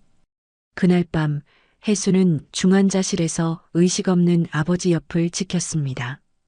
각종 기계에 연결된 아버지의 모습이 너무나 안쓰러웠습니다. 아빠, 제발 깨어나요. 저 혼자 두고 가지 마요. 혜수가 아버지의 손을 잡고 눈물을 흘렸습니다. 박 실장이 조용히 다가왔습니다. 아가씨, 박 실장님, 저 이제 어떻게 해요? 다들 아빠 재산 노리고 회장님이 분명 대비를 해두셨을 거예요. 박 실장이 혜수에게 속삭였습니다. 양평집 서재 금고 기억하시죠? 회장님이 뭔가 남기셨을 거예요. 금고. 혜수가 아버지가 했던 말을 떠올렸습니다. 희망을 잃지 마세요. 회장님은 강하신 분이에요. 새벽 4시 혜수와 박 실장은 깊은 어둠에 잠긴 양평 시골집에 도착했습니다. 어둠 속에서 집은 불 꺼진 채 고요하기만 했습니다. 아가씨, 서재로 가시죠. 박 실장이 손전등을 켜며 앞장섰습니다. 서재 문을 열고 들어간 혜수는 망설임 없이 책장 뒤편에 숨겨진 금고로 향했습니다.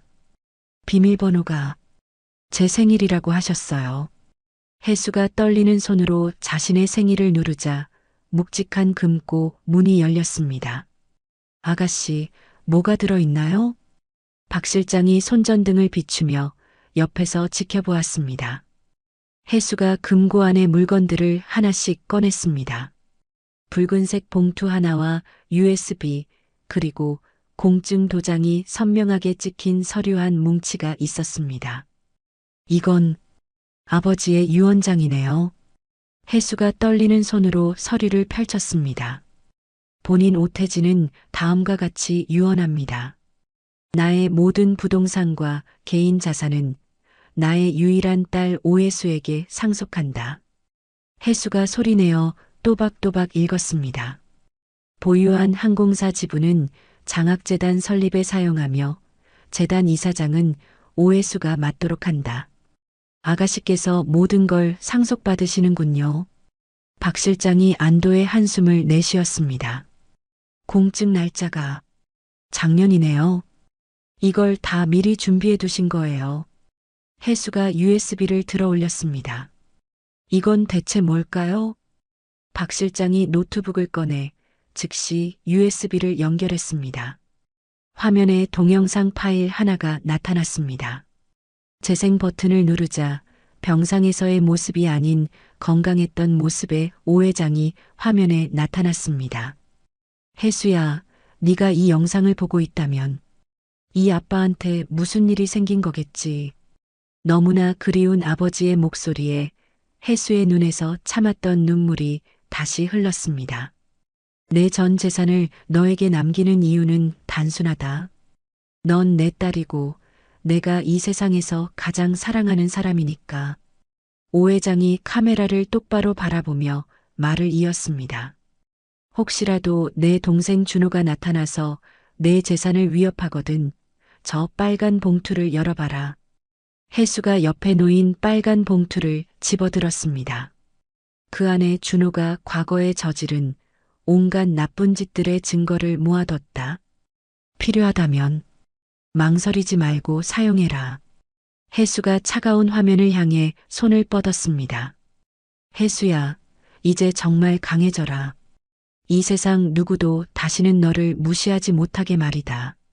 사랑한다, 내 딸. 영상이 그것으로 끝났습니다.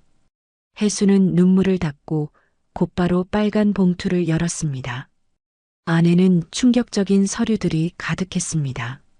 박 실장님, 이게 다 뭐예요? 이건 20년 전 차용증입니다. 박준호가 회장님께 10억 원을 빌렸는데 한 푼도 갚지 않았군요. 10억 원이요? 여기 통장 거래 내역도 있습니다. 박준호가 그 돈을 전부 도박으로 날린 증거입니다. 박 실장이 다음 서류를 꺼내 들었습니다. 15년 전 이메일 사본입니다. 박준호가 회장님 거래처에 허위 정보를 보내 계약을 파기시키려 한 삼촌이 아빠 사업을 방해했다고요? 그것뿐만이 아닙니다, 아가씨. 10년 전 부동산 계약서인데 이건 회장님 도장을 위조한 겁니다. 마지막 종이에는 오 회장의 힘 있는 필체가 담긴 메모가 있었습니다. 준호를 당장 감옥에 보낼 수도 있었지만 하나뿐인 동생이라 마지막으로 참았다. 하지만 준호가 내 딸 혜수를 괴롭힌다면 그땐 절대 용서하지 마라. 아빠가 20년 동안 이 증거들을 다 저를 위해서 보관하고 계셨던 거예요. 혜수가 서류 뭉치를 가슴에 꼭 안았습니다. 아가씨, 이제 저 하이에나들을 쓸어버릴 무기가 생겼습니다. 박 실장이 혜수를 보며 힘주어 말했습니다. 다음 날 오후 병원 대회의실에 모든 관련자가 모였습니다. 혜수와 강민정 변호사가 테이블 한쪽에 박준호와 아들 진수 그리고 하성과 한옥자가 잔뜩 불만스러운 표정으로 반대편에 앉았습니다. 그래서 우리 바쁜 사람들을 오늘 왜 부른 거요? 박준호가 다리를 꼬고 앉아 거만하게 물었습니다. 두 눈으로 똑똑히 확인시켜 드릴 게 있어서요. 혜수가 흔들림 없는 눈빛으로 차분하게 대답했습니다. 뭔데? 빨리빨리 끝내자고. 아빠는 아직 살아계세요. 그런데 벌써부터 무슨 재산 정리예요? 혜수가 준비해온 서류를 테이블 위에 꺼냈습니다. 아버지의 유언장입니다. 법적 효력이 완벽한 공증된 유언장이에요. 박준호가 믿을 수 없다는 듯 서류를 낚아챘습니다. 이건 위조야. 말도 안 돼. 이건 가짜라고. 그때 강민정 변호사가 다른 서류를 제시했습니다. 이건 공증 당시 입회했던 공증인과 담당 변호사, 그리고 주치의 세 분의 확인서입니다. 위조라고 주장하셔도 소용없습니다. 뭐라고? 박준호의 얼굴이 굳어지기 시작했습니다. 날짜를 보니 작년 3월 15일에 공증을 마치셨더군요. 박준호가 분을 이기지 못하고 테이블을 쳤습니다. 못 믿으시겠다면 동영상도 있습니다. 혜수가 노트북을 열어 USB를 꽂자 회의실 대형 화면에 오 회장의 모습이 나타났습니다. 나 오태진은 오늘 정신이 가장 멀쩡한 상태에서 이 유언을 남긴다. 영상 속 오 회장의 쩌렁쩌렁한 목소리가 회의실에 울려 퍼졌습니다. 내 모든 재산은 내 딸 오혜수에게 남긴다. 이유는 간단하다. 혜수는 내 딸이니까. 박준호가 충격에 빠져 말을 잃었습니다. 그리고 내 동생 박준호에게 마지막으로 경고한다. 만약 네가 이 유언에 이의를 제기하거나 내 딸 혜수를 괴롭힌다면 오 회장의 표정이 영상 속에서 싸늘하게 굳었습니다. 내가 20년간 보관해온 내 놈의 범죄 증거를 즉시 검찰에 제출하겠다. 뭐, 범죄 증거. 박준호의 얼굴이 새하얗게 질렸습니다. 혜수가 빨간 봉투에서 서류들을 꺼내 박준호 앞에 던졌습니다. 아빠, 이게 다 무슨 소리야? 옆에 있던 진수가 박준호를 쳐다보았습니다. 아니야. 그건 오해라고. 여기 증거가 다 있어요. 지금이라도 당장 삼촌을 고발할 수 있다고요. 박준호가 그 자리에 주저앉았습니다. 형님이 다 알고 계셨구나. 네. 하지만 하나뿐인 동생이라고 마지막까지 참고 봐주신 거예요. 혜수가 차갑게 말했습니다. 여기 모든 상속 권리 포기각서에 서명하세요. 강민정 변호사가 각서를 내밀자 박준호가 사시나무 떨듯 떨리는 손으로 펜을 들었습니다. 아빠, 지금 뭐 하는 거야? 정신 차려. 진수가 박준호의 팔을 잡고 항의했습니다. 이놈아, 닥쳐. 너는 아무것도 모르면서. 박준호가 아들을 거칠게 밀쳤습니다. 당장 서명하세요. 안 그러면 전 망설이지 않고 삼촌을 검찰에 고발할 거예요. 결국 박준호가 각서에 이름을 적었습니다. 이제 김하성 씨 차례네요. 혜수가 하성을 노려보았습니다. 나는 또 왜? 이 영상 기억나시죠? 혜수가 노트북으로 CCTV 영상을 재생하자 하성이 오 회장에게 폭언을 퍼붓는 장면이 그대로 나타났습니다. 영상 속 하성의 독설에 회의실에 있던 모두가 경악했습니다. 아니에요. 저 때문이 아니라고요. 원래 심장이 안 좋으셨단 말입니다. 명백한 협박죄로 고발할 수 있습니다. 형사처벌 받고 싶으세요? 강민정 변호사가 날카롭게 물었습니다. 아니, 이것도 서명하세요. 모든 권리 포기하고 다시는 우리 가족 앞에 나타나지 않겠다는 접근 금지 서약서입니다. 하성이 모든 것을 체념한 듯 펜을 들었습니다. 그래, 서명은 하는데 오해수 너 이렇게까지 하고 꼭 후회할 날이 올 거야. 후회는 김하성 씨가 하겠죠. 참 말 안 한 게 있네요. 횡령의 불륜 증거까지 전부 당신 회사 감사팀에 제보했거든요. 아마 오늘부로 해고되셨을 거예요. 뭐라고? 하성의 손에서 펜이 바닥으로 툭 떨어졌습니다. 이제 볼일 다 끝났어요. 다들 나가주세요. 혜수가 싸늘하게 일어서며 말했습니다. 모든 것을 잃은 사람들이 넋이 나간 채 회의실을 빠져나갔습니다. 혜수는 회의실에 홀로 남아 창밖의 도시 풍경을 바라보았습니다. 아빠, 제가 드디어 이겼어요. 다 아빠 덕분이에요. 혜수의 눈에서 뜨거운 눈물이 흘렀습니다. 하지만 이번만큼은 그동안 흘렸던 슬픔의 눈물이 아닌 진정한 승리의 눈물이었습니다. 2달의 시간이 흘렀습니다. 혜수는 강남의 한 사무실에서 마지막 서류에 도장을 찍고 있었습니다. 축하드립니다, 이사장님. 드디어 박 회장 장학재단이 정식으로 설립됐습니다.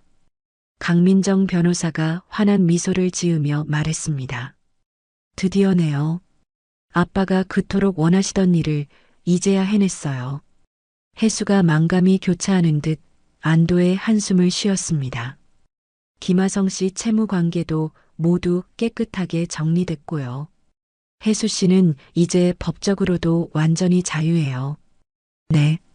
정말 고마워요, 강 변호사님. 바로 그때 혜수의 핸드폰이 요란하게 울렸습니다. 발신지는 병원이었습니다. 여보세요? 보호자님, 회장님이 깨어나셨어요. 간호사의 다급하고 흥분된 목소리가 전화기 너머로 들려왔습니다. 네, 아빠가 깨어났다고요? 혜수가 믿을 수 없다는 듯 자리에서 벌떡 일어섰습니다. 네, 방금 눈을 뜨셨어요. 의식이 돌아왔다고요. 빨리 와보셔야겠어요. 혜수는 손에 들고 있던 서류를 내던지듯 내려놓고 무작정 병원으로 달려갔습니다. 숨이 턱까지 차오른 혜수가 중환자실 병실 문을 조심스럽게 열고 들어가자 침대에 누워있던 오 회장이 정말로 눈을 뜨고 있었습니다. 아빠. 혜수가 달려가 아버지의 앙상한 어깨를 조심스럽게 껴안았습니다. 혜수야. 오 회장이 아직 힘은 없었지만 분명하고 또렷한 목소리로 딸의 이름을 불렀습니다. 아빠, 이렇게 깨어나줘서 정말 고마워요. 혜수가 울음을 터뜨리며 말했습니다. 우리 딸, 잘 해냈구나. 아빠가 다 봤어. 봤다고요? 아빠 뭐요? 아주 긴 꿈속에서 네가 그놈들이랑 싸우는 거 다 지켜봤어. 오 회장이 뼈마디가 드러난 손으로 딸의 손을 꼭 잡았습니다. 자랑스럽다. 내 딸. 메말랐던 오 회장의 눈에서도 뜨거운 눈물이 흘러내렸습니다. 아니, 넌 언제나 내 자랑스러운 딸이었어. 그로부터 한 달 후 서울의 한 호텔 연회장에서 박 회장 장학재단의 첫 장학생 선발식이 열렸습니다. 단정하게 차려입은 혜수가 수많은 사람 앞에 서서 단상 위 마이크를 잡았습니다. 안녕하십니까. 박 회장 장학재단 이사장 오혜수입니다. 객석에 앉은 어린 학생들과 학부모들이 힘찬 박수를 보냈습니다. 저도 한때는 제 모든 꿈을 포기하고 싶었던 절망의 순간이 있었습니다. 혜수가 객석을 바라보며 차분하게 말을 이어갔습니다. 하지만 저희 아버지께서 제게 가르쳐 주셨습니다. 진짜 힘은 시련에 굴복하는 것이 아니라 스스로 다시 일어서는 것이라고 말입니다. 객석 맨 앞줄 휠체어에 앉아있는 오 회장이 그런 딸을 바라보며 더없이 자랑스러운 미소를 지었습니다. 우리 박 회장 장학재단은 아무리 어려운 환경에 처해 있더라도 꿈을 포기하지 않는 여러분을 그 꿈이 이뤄질 때까지 끝까지 지원하겠습니다. 그리고 여러분도 언젠가 지금의 저처럼 누군가에게 새로운 희망이 되어 주시기를 간곡히 바랍니다. 혜수의 진심 어린 연설이 끝나자 연회장에는 우레와 같은 박수갈채가 터져 나왔습니다. 박 실장이 오 회장의 휠체어 옆에서 나지막이 속삭였습니다. 회장님 아가씨가 이제 정말 멋진 경영자가 되셨네요. 오 회장이 더없이 흐뭇한 표정으로 고개를 끄덕였습니다. 다시 3년의 세월이 흘렀습니다. 봄꽃이 만개한 양평 시골집 정원에서 혜수와 한결 건강해진 오 회장이 마주 앉아 차를 마시고 있었습니다. 정원에는 평화로운 봄 기운이 가득했습니다. 아빠, 이번에 우리 재단 장학생이 드디어 100명을 넘었어요. 오, 벌써 그렇게 됐어? 정말 대단하구나, 우리 딸. 오 회장이 자랑스럽다는 듯 환하게 웃었습니다. 그 아이들 중에서 벌써 의사도 나왔고 변호사도 나왔어요. 다들 얼마나 기특한지 몰라요. 허허, 다 네가 애쓴 덕분이지. 아니에요. 아빠가 닦아주신 토대 덕분이죠. 혜수가 따뜻한 차를 한 모금 마시며 말했습니다. 솔직히 그 10년이 지옥처럼 힘들었지만 지금 돌이켜 생각해보면 그 시간들이 다 지금의 저를 만든 밑거름이었어요. 그래, 고생한 만큼 내 딸이 더 단단하고 강해졌지. 한편 같은 시각 서울 변두리의 낡은 공사 현장이었습니다. 하성이 안전모를 쓴 채 땀을 뻘뻘 흘리며 무거운 벽돌을 나르고 있었습니다. 한때 반듯했던 얼굴은 햇빛에 거칠게 그을려 있었습니다. 어이, 거기 김하성, 뭘 꾸물거려. 빨리빨리 안 움직여. 현장 감독이 멀리서 소리쳤습니다. 아, 네. 지금 갑니다. 하성이 허리를 굽신거리며 다급하게 대답했습니다. 잠시 후 점심시간이 되자 하성이 공사장 구석에 쭈그려 앉아 차가운 김밥 한 줄로 허겁지겁 끼니를 때우고 있었습니다. 젠장, 이게 내 인생이라니. 믿을 수가 없네. 하성이 흙먼지 묻은 손으로 씁쓸하게 중얼거렸습니다. 같은 시각 한옥자는 햇빛도 잘 들지 않는 좁은 월세방에서 냄비에 라면을 끓이고 있었습니다. 그때 우편함에서 꺼내온 전단지 한 장이 눈에 띄었습니다. 박 회장 장학재단 어르신 무료 급식소 안내. 한옥자의 손이 부들부들 떨렸습니다.